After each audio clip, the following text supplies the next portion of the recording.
Saya tadinya agak sedikit shock waktu saya dapat nilai 11 dari 100.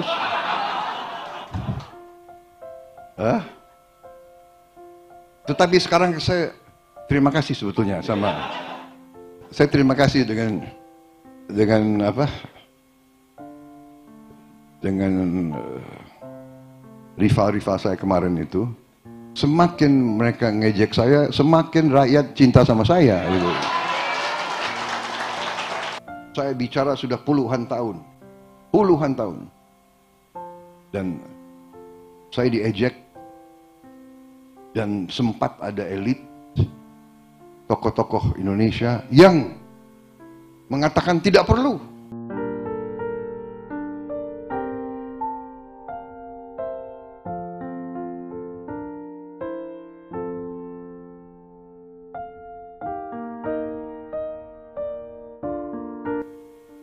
Hal-hal semacam ini, kalau kita bisa sama dengan Thailand saja atau sama dengan Malaysia, berarti kan kita sampai ke 16%. Oh tidak salah, Thailand sudah 18%. Katakanlah 16%. Kalau kita naik dari sekarang 10,8, 11%, kita naik ke 16%, berarti kan naiknya 5%. 5% dari GDP kita, ya, itu 75 miliar dolar. Hanya dengan perbaikan manajemen. Pasti para pakar nanti bisa menemukan. Ya. Mungkin dengan tambah komputerisasi, pakai digitalisasi, pakai banyak yang bisa di. Tapi itu jadi naiknya itu bisa langsung 75 miliar dolar. Apalagi kalau bisa sama dengan Vietnam. Mungkin kita naiknya bisa 90 miliar dolar. Begitu kaya bangsa kita ini sebetulnya. Luar biasa. Jadi saya sudah lihat angka-angkanya, ya. GDP kita naik. Berapa tahun yang lalu hanya 1.300, 1.400. Tahun 25 diproyeksikan, kalau nggak salah sekarang sudah 1.500. Sudah 1.500 ya. Sebagai contoh, dalam undang-undang kita sekarang diwajibkan mengalokasi 20% APBN untuk pendidikan. 20% 2 tahun yang lalu atau 20% tahun yang lalu itu adalah 20% dari 1.400 triliun. Sekarang ini 20% dari 1.500 triliun. Artinya naik. Jadi kita punya uang yang bisa dipakai untuk macam-macam. Itu kira-kira yang ingin saya sampaikan, saudara-saudara. Tadi disinggung masalah salah satu program strategis yang saya bersama Koalisi Indonesia Maju mengusung, antara lain makan bergizi untuk anak-anak Indonesia. Ini sangat strategis karena anak-anak Indonesia adalah masa depan Indonesia. Kalau tidak kita berani sekarang memberi gizi kepada anak Indonesia, 18 tahun lagi Indonesia akan mengalami sesuatu warga negara, suatu bangsa yang lemah fisik, lemah otak. Kalau kurang protein di saat masih anak-anak, sel otak tidak berkembang, sel tulang tidak berkembang, sel otot tidak berkembang. Untuk jadi kuli saja mungkin kalah sama bangsa Vietnam. Untuk jadi petani mungkin tidak kuat lagi. Untuk jadi prajurit tidak kuat lagi. Ini harus kita sadari. Karena itu saya bertekad untuk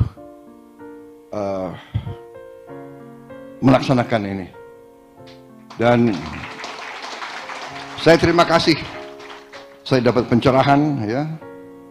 Dan bahwa dalam Islam memberi makan kepada mereka yang membutuhkan itu memang sangat Diwajibkan.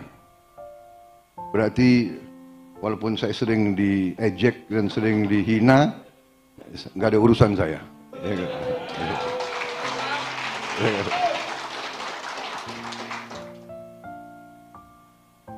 Saya tadinya agak sedikit shock waktu saya dapat nilai 11 dari 100.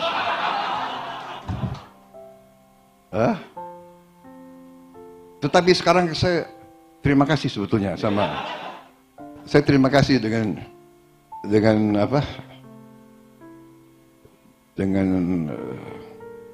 rival-rival saya kemarin itu.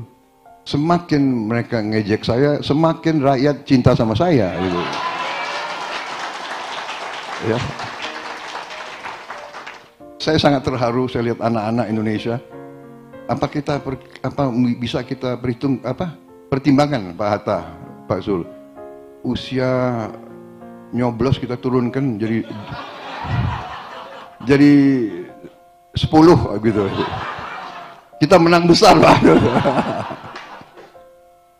Saya terharu karena saya lihat ya di vlog-vlog itu ya, di sosmed ya, anak-anak nangis-nangis, marah-marah kalau orang tuanya nggak pakai kaos gemoy, ya kan? Padahal aku tadinya ngerti aja enggak apa itu gemoy itu. Memang PAN ini luar biasa ini. PAN partai religius, ya kan? Taat agama, tapi saya lihat artisnya banyak sekali. Lebih berani kadang-kadang dari partai kebangsaan ini. Gerindra kalah. Dan juga PAN saya lihat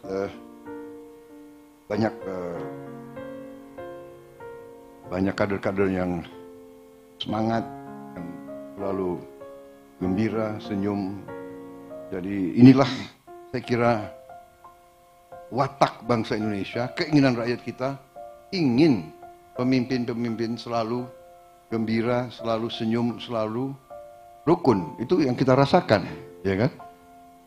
Mereka yang mau pakai pola politik yang selalu antagonistis, selalu marah-marah, selalu caci maki, saya kira iya nggak mengikuti zaman, tidak merasakan apa yang diinginkan oleh rakyat.